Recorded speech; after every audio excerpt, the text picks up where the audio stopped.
bandeko nanga bandeko oyo ngai tozongelaka bino boye soki likambo ezali po tomonaka te mpona nini tokoki koesite kopesa bino oyo bokoluka. Pendant depuis quelques heures ou quelques minutes sango etamboli ke Jekoko Mulumba tambo mwamba autorisé abima kende kozwa soin libanda. Cette rumeur est fausse. Eza ya lokuta. Ende biloko nga nalobelaka na bino nalobi soki tokoki kosala mwa effort ya kopesa bakongole oyo toyebi mpe oyo tozali komaîtriser.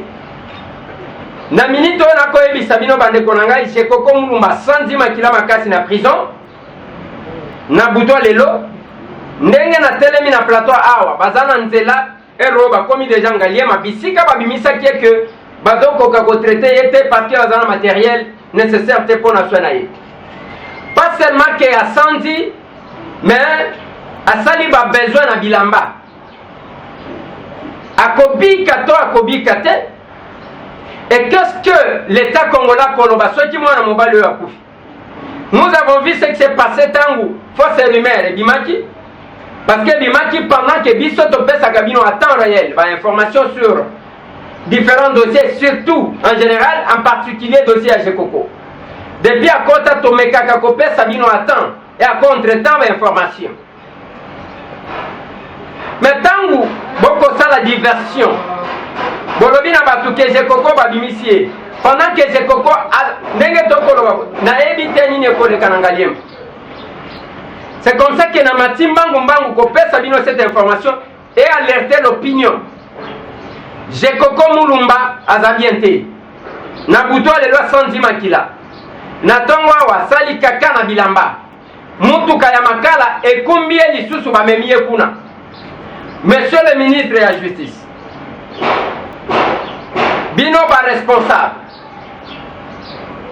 la vie humaine est sacrée ndenge baloba tozomona mutu te mwa mobali wana bomi soki eza règlement de compte politique na bino yake parce que azaki na famille politique boye boyake kuna tokomonisa ye tokotalisa ye tokolakisa ye. Ça sert à quoi? Nous sommes dans un pays démocratique, chacun libre de prendre position par rapport aux événements politiques. Message à WhatsApp, il y a Facebook, même pour la santé, ata oyo ministre et moko alobaki tous les rapports bande konanga yango wana ko common ba médecin o bazana makala baza ba médecin ya Jekoko te ba médecin de l'état oyo tambo mwamba lobaka bango wana ba médecin ya ngaliema baza ba médecin Jekoko te. Mais voilà la différents documents que nous vous donnons, il y a un rapport na bango influencer bango après ça qui bango mbongo contre expertise ango ministre de la justice alobaki que atindi na ministère de la santé. C'est une façon ya kolali sa dossier. Maintenant qu'il est dans cet état là, quelle sera la suite? Bande konanga mboka na biso o tozali ko évoluer yango wana yango na lobelaka na bande kona biso yo misusu baza na diaspora ba spécialiste ya Facebook na ba vidéo ke moko boyo ke la kabiso mawa po tango zomona ndenge tokozika na yo bakisaka. C'est une complicité. C'est une complicité. Oza coupable au même titre que Batozo prétendre qu'au Bundis. Message WhatsApp. Jekoko Yewan. Il est en train d'aller petit à petit vers la tombe. Ce qui va bimisi moi mobali ote. Parce que kuna besoin ici dans Galiem. Qu'est-ce qui rassure? Et là comme côté. Kuna zala qui va bimisi balobi bazoko kate. Ba ko intervenir ba pese ba moi calmement. Après ba kumbiye besoin ici na makala. Pour un message à Facebook et à WhatsApp. Ça nous fait mal les bandeko. Moi na mobali wana asala kelelo kingabwa babeta lisolo nango parce que kimungabwa e banda kisoki balobi mama kingabwa seke ba mama mi. Mais je comprends ça là ola mais kako ça. Ça nous fait mal en tant que Congolais. Ça nous fait mal ceux qui makamba modèle wana koyela bato. Et zo sala biso mabe soki biso bato ya presse, biso ba journaliste, biso toza censé kopesa la bonne information, tozo pesa ba fausse information pour créer la diversion. Na habité. Je souhaite bonne guérison à Jekoko, bien que azozwa kisité. Nazo sambela que nzamba sungai. Na mataki mbangu mangu pona yango. Et puis il faut na ebisa bino que tokenda ki procès ya Rosimu Kendi Chimanga. Famille na ye bazala kite basali remise pour le 25. En attendant que bakunda papa na ye oye dembe kobima. Mardi, Bakokundaye, mercredi, à cause de l'exposé dans l'Emba sous-région. Tosenga kipe na bandeko ya libanda, o bozana lisungi po na famille wana. Boko chiko benga na tadi to mire to pesa bino ba numero na bango, po na kosunga bango. C'est important. Oye tali compte o na lobaki na bino que enfin au moins les Congolais bazana compte o bakotia mbongo compte ko sala politique te ezana makambo soki ya politique te mutu pe moyen ko bimisa mbongo e ko zala te 100 francs 200 francs ko bimate ni et pas maman Pauline ni pas monsieur Tambo mutu ko bimisa mbongo ye moko azate to kotangela bino lobby to ko sala bino une émission spéciale sur les comptes lobby. Mais en attendant boko benga papa Pierre Ngadi pona komeka ndeko nanga John connexion bokomeka na Turquie ndeko kadima bokomeka na Dubai bokomeka pour que total les autres personnes lobby to kopesa bino historique objectif compte ngweza ya nani ezana kombo nani comme ça ezala clean clair bokoye ba kieki banani va contribuer banani basali musala lobby spécial compte bokozwa yango na site na bino Tomataki Mwambang pour un dossier à Jekoko Mulumba. Les autres ça la passe. Maintenant, état wana siko, to benga e collabo, to benga siko collabo. To benga siko collabo, to benga Jekoko collabo. Ngana lingaka ba état wana, nde to bengi Frank Diongo collabo, to bengi Jomi Dongala collabo. Tobengi Jekoko collabo, tobengi collabo, ba collabo bangoa. Au moins ba collabo ba souffrir. C'est le moment ya kobenga batu ba collabo. Oh ngana lingi, il faut maintenant kobenga bango ba collabo makasi. Quand on doit chercher, il y a quoi effacer l'objectif du combat. On n'est pas soi-même dans les combats.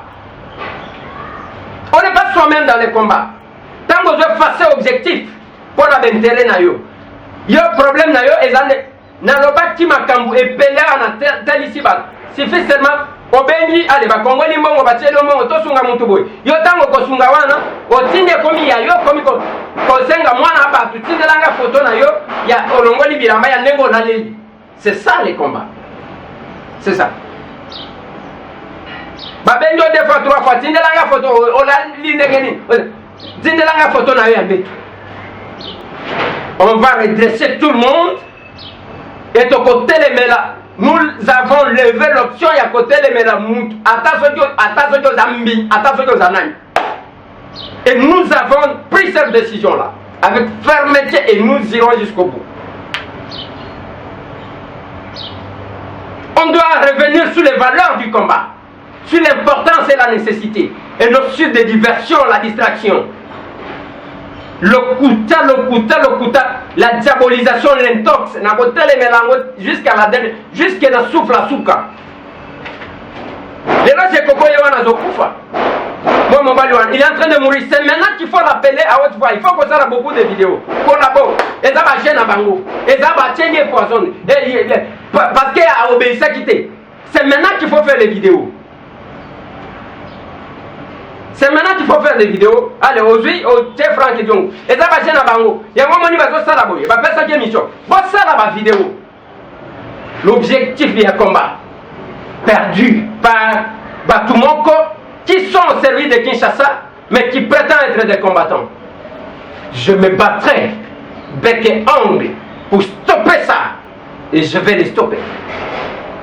Voilà bande konanga na bandi na mataki na urgence wana en attendant que bozwa ba image en meeting nazonga ki mwambangu mangu On vient de m'apprendre que Jekoko Mulumba, quand il est dans un plateau, à côté de la salle d'urgence, qu'est-ce qui va lui arriver? Est-ce que c'est maintenant qu'il est, au moins, les taux à pouvoir? Et côté, qu'au fond, la Jekoko qui ne cause pas soin. C'est compliqué. Mon frère Jekoko, courage. Courage à la famille. Et Jekoko Mulumba. Chaque fois qu'il y a un petit problème, nous sommes parmi les premiers. Même pour la famille de Rossi Moukenditima. Même pour la famille de Dorcas qui est aujourd'hui en Afrique du Sud. Nous sommes parmi les premiers. Oyo bazwaka bamakam. Ba carbone beni. Bazakuna na parquet. Nde babaniko samba lobi babaniko dishoneba. Après 6 mois, il y a Kacho. Bakangaki journaliste moko ya Radio Kapi. Tango akoti bisika nazalaki abimi alobi Eliezer. Nasali 45 minutes pamba bisika ozalaki wana pardon. Alors bien c'est ça. Les combats ya bakolabo yango wana. Eza ba jeune abiso. Ça fait mal. Merci bande konanga. Lobi tokobete la bino lisolo. Il y a l'historique qui raconte. Mais bisika nyo sobozali. Priez pour cet homme. Jekoko Mulumba. Mais en attendant que tu fasses Sabino Makambo compte, na détail beaucoup benga papa Pierrot. Mais bisika bozali, priez pour ces dignes fils du pays, Jekoko Mulumba. Parce que les voilà entre la vie et la mort. Ceux qui te lobby n'engwana, te lobby parce que tu assures na otokolo. Merci.